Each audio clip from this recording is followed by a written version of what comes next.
I ended up working with my agency to create some projects. And it turned out at that time I was very interested in workforce development. I had signed on as a volunteer to be the head of what we call a professional advisory board for all the financial management professionals of our agency. And that basically was a group of people that would look at the development of our workforce and help them, create some roadmaps, look at certifications, anything to help them. So I took that work and I expanded it while I was in Washington State. And I ended up really reinvigorating that board. I actually was able to lead from Washington with a small group of people in Washington, D.C. And it became a area where I had no expertise, actually. I started developing expertise. I would get up in the morning at 4 a.m. Because of the 4-hour time difference, depending on daylight savings time. And I would get up early so that I would be able to take care of my children when the time came.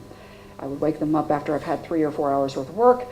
We'd get them off to school. I'd come back and finish work by about 1 o'clock because the East Coast was done. And so, these are the things that, I would do in order to make it all work.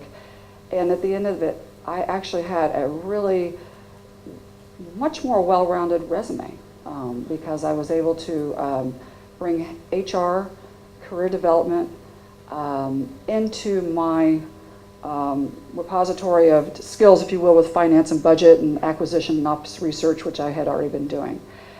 And when I got back to Washington, D.C., after we finished up the Bremerton tour, I was able to take that work and I volunteered for a director job that would allow me to actually create a career service. And so I was the first developer, if you will, of a career service for National Geospatial Intelligence Agency. HD, our HR department also had one, but I did it for the financial management community. And we were sort of the prototypes for the rest of the agency.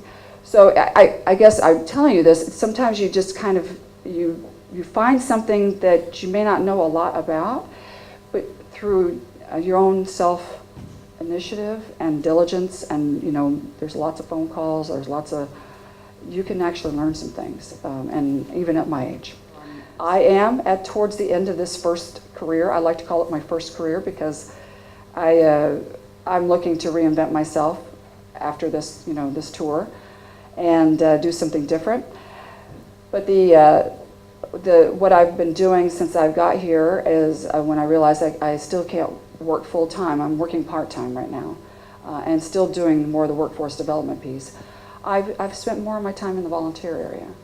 I've always volunteered throughout my life, but it's been probably this tour that I've done the most volunteering. And I will tell you that I think that the skills that I have been able to hone with my volunteering, I think will be will be great on my resume.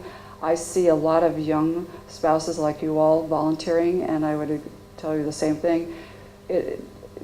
When you do a resume, you need to put something down about it, because one of the jobs I had in HR area is I actually did quite a bit of hiring, recruiting and hiring. And you can put down your skills from the experiences you have as volunteers, and it does resonate with people who are actually doing the hiring. So, and of course, as a military spouse, there was a number of different assets that we all have, but in all of this, over the last 25 years since we've been together, being flexible, being adaptable, I feel like I'm probably one of the more resilient people, certainly in my family. And these are the things, and having a little bit of a sense of humor about things, I think are all the qualities that you need in order to make it a worthwhile journey.